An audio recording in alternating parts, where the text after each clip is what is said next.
तो क्या कहते हैं कि भाव से मुझको पुकारो, भव से बेड़ा पार है। भाव के बिना मैं 56 भोग भी लेता नहीं। भाव से तुलसी पत्र दो, वो भी मुझे स्वीकार है। तो भाव से यदि भगवान को आप एक तुलसी पत्र भी देकर जाएंगे तो वो भगवान को स्वीकार होगा। भगवान की प्रतिज्ञा है कि अनन्यास चिंतयन्तो माम ये जनाः पर्युपासते तेषां नित्याभियुक्तानां योगक्षेमं वहाम्यहम्। जो अनन्यास भाव से, अनन्यास का अर्थ है किसी अन्य का सहारा न लेते हुए जो मेरी शरण में आता है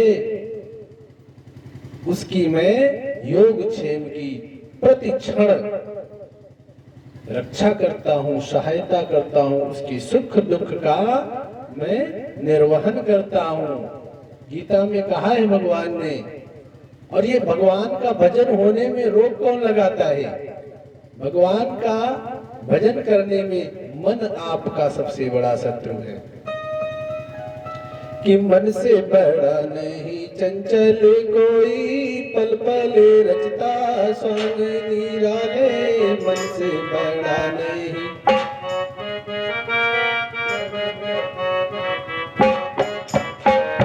मन से बड़ा नहीं चंचल कोई, पल पल रचता स्वांग निराले।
इस मन को अपना दास बना ले। ये मन जो है वायु से भी तेज गति से चलता है, वायु से भी अधिक गति है मन की। जल की मन की एक गति, और ये नीचे को जाए और बड़े जतन से राखियो तब ऊपर ठहराए। मन जल से भी अधिक गतिमान है। जल जैसे गतिमान होता है ना, जल पत्थरों को भी काट देता है। यदि जल को आपको रोकना है तो बड़े बड़े उपक्रम करने पड़ते हैं, बड़े बांध लगाने पड़ते हैं, लगाना पड़ता है ना, डैम बनवाना पड़ता है, तब ये जल रुकता है ऊपर। अन्यथा डैम को खोला तो वो नीचे सीधे पाताल लोक को जाता है। क्यों जाता है, ऐसा क्या कभी जाने हो? किसी ने प्रश्न कर दिया कि महाराज जी जल हमेशा नीचे को क्यों जाता है, अग्नि हमेशा ऊपर को क्यों जाती है, और स्त्री का पुरुष के प्रति और पुरुष का स्त्री के प्रति सहज आकर्षण क्यों है? पता है जी? जी? नहीं पता। देखिए, प्रत्येक वस्तु अपनी पूर्णता की ओर अग्रसर होती है ना? पूर्णता कहाँ है? जल की पूर्णता कहाँ है? पाताल से, है ना? पाताल से। तो जल को जब छोड़ते हैं तो वो अपने घर की ओर, क्योंकि जल का घर पाताल में है, ठीक है ना? तो जल हमेशा छोड़ने पर पाताल की ओर ही भागता है। और अग्नि की पूर्णता किससे है? सूर्य से। सूर्य अग्नि का भंडार है। साइंस में पढ़े हैं आप? नहीं पढ़े? जो भी विद्वान पढ़े हैं सभी जानते हैं कि सूर्य अग्नि का स्रोत है, अग्नि का भंडार सूर्य से अग्नि है। तो जब हम दीपक जलाते हैं ना, तो दीपक भी सूर्य की ओर, ऊपर की ओर जाता है। आसमान में सूर्य है ना, तो आसमान की ओर दीपक की, अग्नि की ज्वाला प्रज्वलित होती है। और स्त्री का पुरुष का, पुरुष का स्त्री के प्रति सहज आकर्षण है, क्योंकि स्त्री और पुरुष दोनों मिलकर एक हैं। स्त्री और पुरुष दोनों मिलकर एक हैं। इसीलिए देवी को अर्धांगिनी कहा जाता है। अर्धांगिनी कहते हैं कि नहीं पत्नी को, आधे अंग की स्वामिनी। तो प्रत्येक वस्तु अपने को पूर्ण करने के लिए एक दूसरे की ओर आकर्षित होती है। अब समझ में आ गया ना कि स्त्री का पुरुष का, पुरुष की स्त्री के प्रति आकर्षण क्यों है? क्योंकि पुरुष की स्त्री से पूर्णता है और स्त्री की पुरुष से पूर्णता है। एक दूसरे के बिना दोनों अधूरे हैं। इसीलिए इनका सहज आकर्षण है। जैसे अग्नि का सूर्य के प्रति, जल का पाताल के प्रति आकर्षण है, उसी तरह से मन की स्थिति है। मन को जब बड़े प्रयत्न करोगे तो ये ठहरेगा, अन्यथा ये आपको इधर उधर भटकाएगा, सही दिशा में लेकर नहीं जाएगा, है ना? तो भगवान का भजन ही एक ऐसा माध्यम है। और भगवान का भजन कैसा होना चाहिए? एक घड़ी आधी घड़ी कि आदि में पुनियाद, तुलसी संगत साधकी, हरे कोटि अपराध। एक घड़ी आपके पास समय है तो प्रतिदिन एक घड़ी समय दो। एक घड़ी का समय नहीं है तो आधी घड़ी दो। एक घड़ी का मतलब जानते हो कितना समय होता है? हाँ, नहीं मालूम कितना होता है? 24 मिनट। एक घड़ी, और फिर उसकी आधी घड़ी नहीं, एक घड़ी का टाइम है, आधा दीजिए। 24 का आधा कितना हुआ? 12। और वो भी नहीं है समय, तो आधे में पुनियाद, तो 12 का भी नहीं है तो आधा दे दीजिए, 6। और उसमें भी समय नहीं है तो फिर तुम्हारा जीवन बेकार है। अगर 6 मिनट भी भगवान को नहीं दे सकते हो, जिस मालिक ने आपको इस धरा पे भेजा, आपके लिए रहने के लिए घर दिया, खाने के लिए भोजन दिया, पहनने के लिए वस्त्र दिया, चलने फिरने के लिए वाहन दिए, तो जब उसका इतना धन्यवाद आप नहीं कर सकते तो फिर आपका जीवन व्यर्थ है।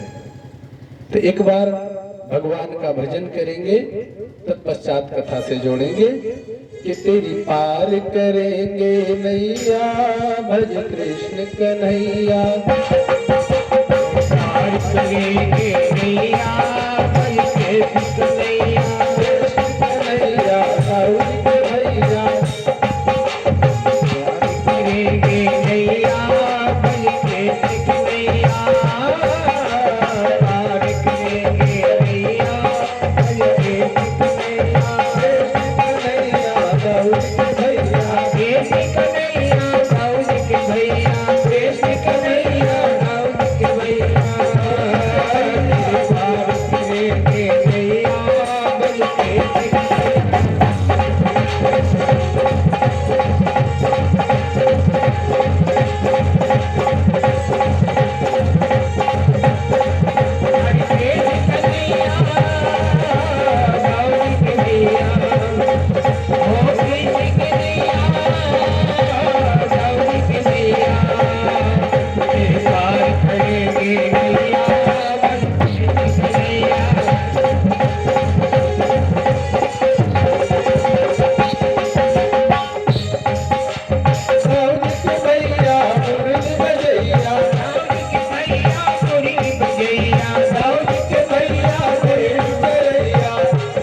से हर एक श्वास से नंद के दुलारे का भजन करो कि श्वास श्वास भजन नंद दुलारे, श्वास भजन नंद दुलारे, कोई बिगड़े काज सवारे।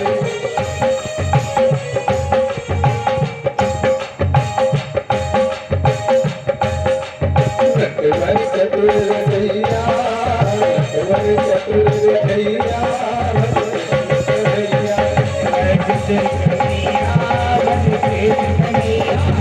कन्हैया दाऊद के भैया, दाऊद के भैया मुरली बजैया, तेरी पार करेंगे भैया,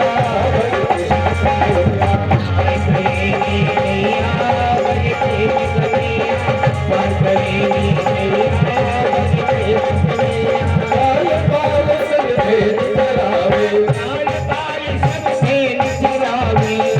बाल संग भेद चरावे, लूट लूट दधि माखन खावे, लूट लूट दधि माखन खावे, काली नागन भैया,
सावल साहब देर लगाई, आगे बाट भैया कृष्ण कन्हैया,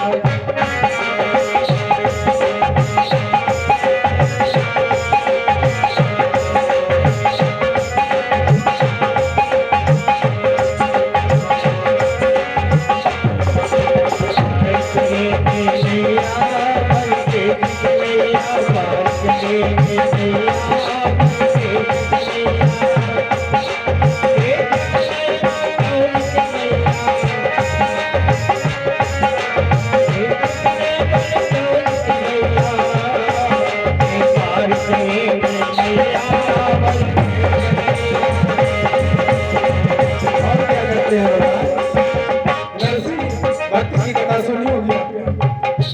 नरसिंह के कोई भाई नहीं था, तो उसका भाई बनकर भगवान गोविंद हाथ लेकर गए। नरसिंह ने आवाज की कि मेरी बहन का भार कैसे, मेरी स्थिति तो बहुत दयनीय है। भगवान गोविंद नाई लेकर गए और भार को हराए। उसके बाद क्या करते हैं, संकट से प्रहलाद उबारो, संकट से प्रहलाद उबारो, हम मारे कश्यप मारो,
हे प्रभु तुम ही हमारे रक्षक हो, तुम ही हमारे सहायक हो, हमारी रक्षा करो।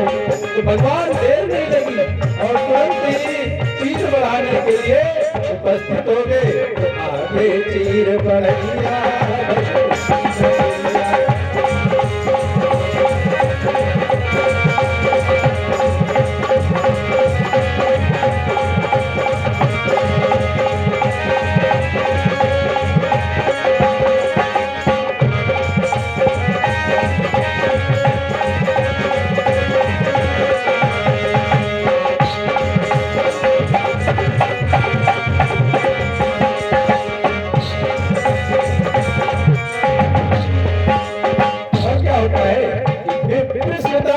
चावल लाए, चावल लाए,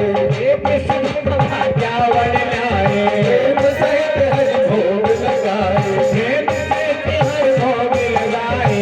भैया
भैया भज कृष्ण भैया।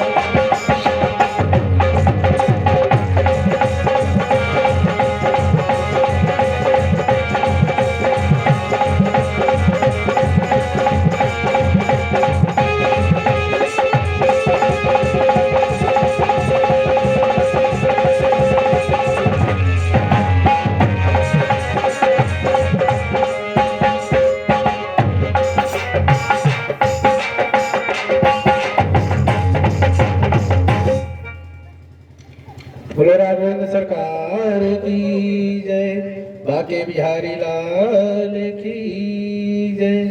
तो भगवान को जिस जिसने पुकारा, जिस हालात में पुकारा, गोविंद आपकी सहायता के लिए तुरंत आते हैं। उनकी प्रतिज्ञा है कि आप एक बार सबका सहारा छोड़कर मेरा सहारा थाम लो, मैं दौड़ा चला आऊंगा, इसमें कोई संदेह नहीं है। हमारी विडंबना है कि हम भरोसा नहीं करते। हम सुनते हैं सबसे कि भगवान सब जगह है, रामायण में प्रतिदिन पढ़ते भी हैं, सिया राम में सब जग जानी।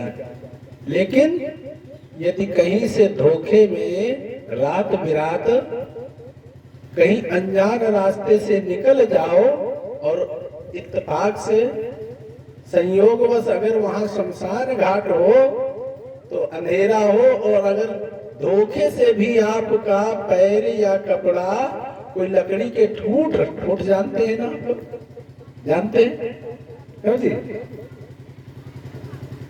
ठूठ जानते हैं ना?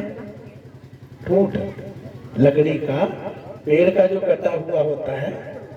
हाँ, तो अगर धोखे से लकड़ी के ठूठ में भी आपका वस्त्र फंस जाए तो अरे दैया चिल्लाना दौड़ना, अरे भूत ने पकड़ लिया, भूत ने पकड़ लिया। अब देखो, आपने कथा में अपने पूर्वजों से ये सुना है कि सिया राम में सब जग जानी, है ना? लेकिन सुना है लेकिन भरोसा नहीं है।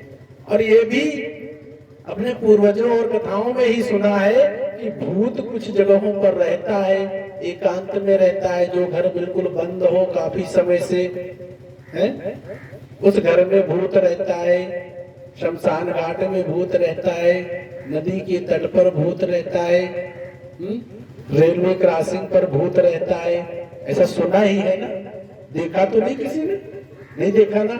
ये भी बात आपने सुनी है और ये भी सुनी है कि सिया राम में सब जग जाए, लेकिन भरोसा किस पर अधिक है? भूत पर भरोसा ज्यादा है, लेकिन सिया राम पर भरोसा नहीं है। मानव की बड़ी विडंबना है। कहते हैं कि कस्तूरी कुंडल बसे और मृग ढूंढे बनमाही, और ऐसे घटी घटी राम है दुनिया देखत नहीं। कस्तूरी मृग के नाभि में होती है, लेकिन जब पुरवैया चलती है तो उसकी महक से मृग जंगल में कस्तूरी को ढूंढता है, अपनी नाभि की ओर नहीं देखता। उसी प्रकार से ईश्वर हमारे अंदर है, सब जगत में है, लेकिन हम उसको देखते नहीं हैं, इधर उधर भटकते हैं। ईश्वर की सत्ता सब जगह है, इस पर भरोसा नहीं है, जितना कि इस पर भरोसा है कि भूत फला जगह है। भूत पर भरोसा है, लेकिन ईश्वर पर भरोसा नहीं। जिस दिन आप ईश्वर पर भरोसा करना सीख लोगे, उस दिन भूत आपको नजर नहीं आएगा। अच्छा जरा सोचो एक बात आप, कि जब ईश्वर सब जगह है ना, सब जगह, और भूत भी आप मानते हो कि कहीं कहीं है, तो क्या उस भूत भी ईश्वर नहीं है? बताइए भाई, भूत भी तो इसी संसार में है ना। जब भूत इस संसार में ही है और ईश्वर इस संसार के कड़कड़ में है, ब्रह्म सत्यम जगन मिथ्या, ब्रह्म सत्य है, सारा संसार मिथ्या है।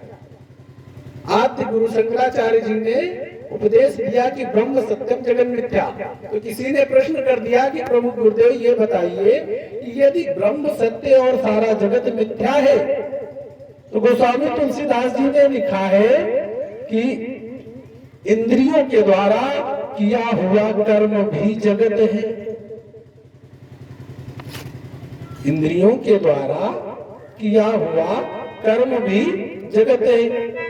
जहां तक सृष्टि में आपकी दृष्टि जाती है वो सारा जगत है। तो जब इंद्रियों के द्वारा किया कर्म जगत है, तो आप मुख से ही तो कह रहे हो ना, मुख इंद्री है ना, है ना, मुख इंद्री है, मुख से निकला हुआ शब्द जगत है। वह जगत ही नहीं भाई, ये मुख भी तो जगत से उत्पन्न है ना, तो इंद्रियों का किया कर्म भी जगत है। तो फिर ये बात कैसे मान ली जाए कि ब्रह्म सत्यम जगन मिथ्या, क्योंकि इंद्रियों से ही कह रहे हो।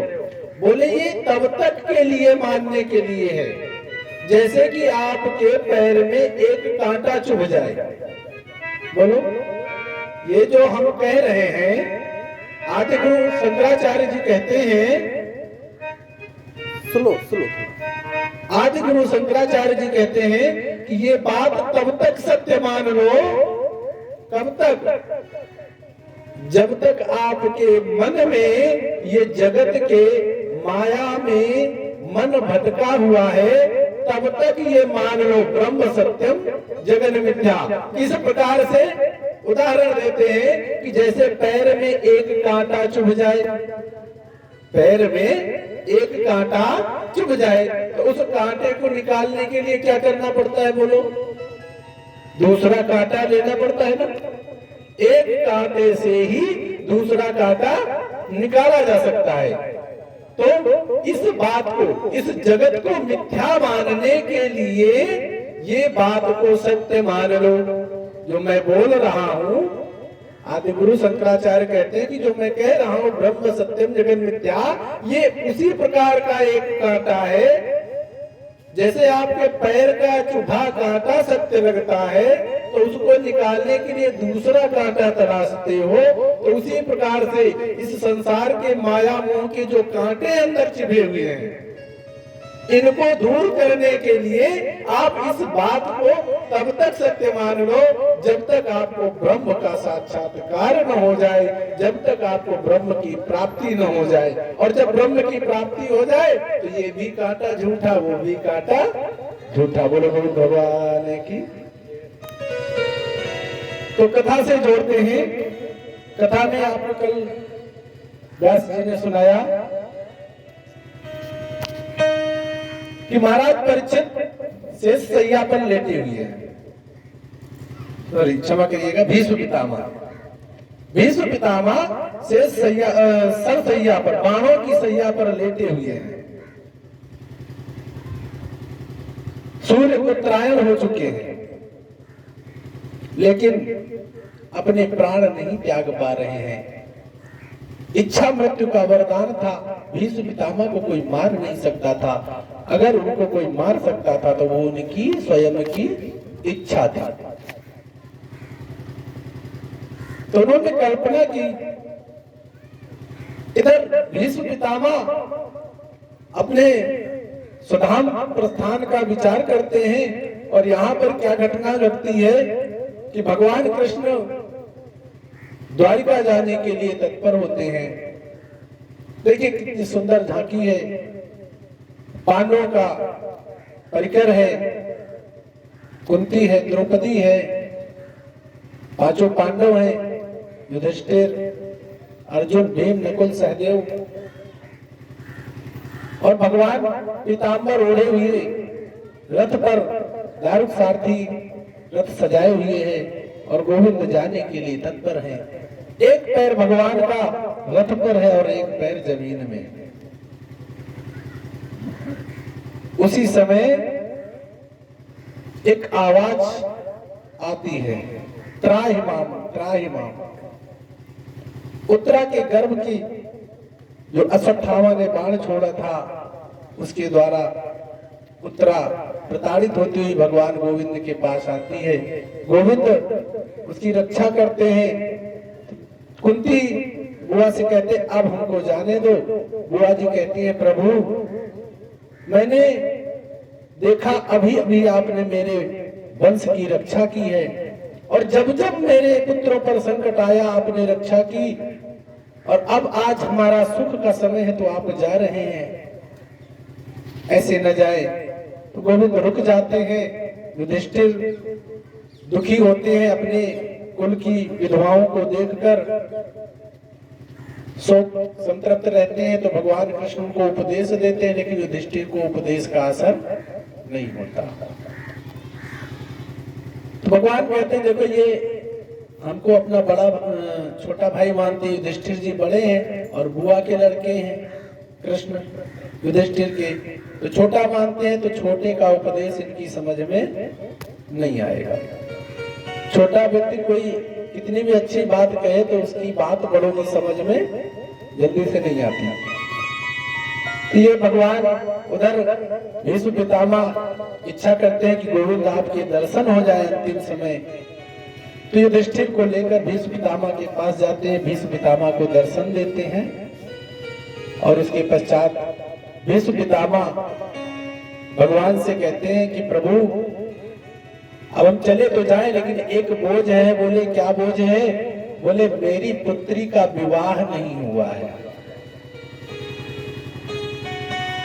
तो कृष्ण कहते हैं कि दादाजी क्या कह रहे हैं आप?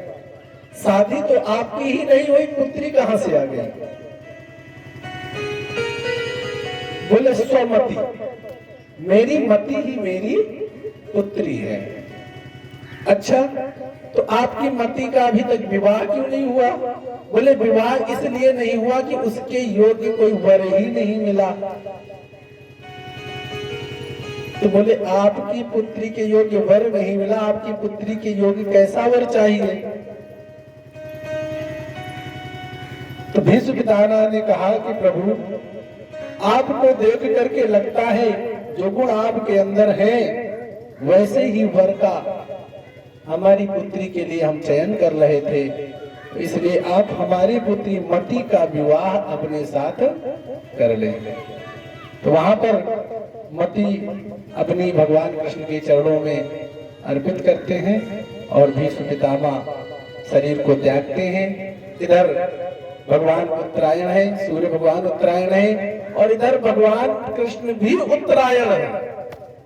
क्यों उत्तरायण है जानते हो ना? कल व्यास जी ने बताया था ना कि उत्तरा के गर्भ में जाकर के परीक्षित की रक्षा की, तो उत्तरा के गर्भ से निकले हैं, इसलिए भगवान उत्तरायण है।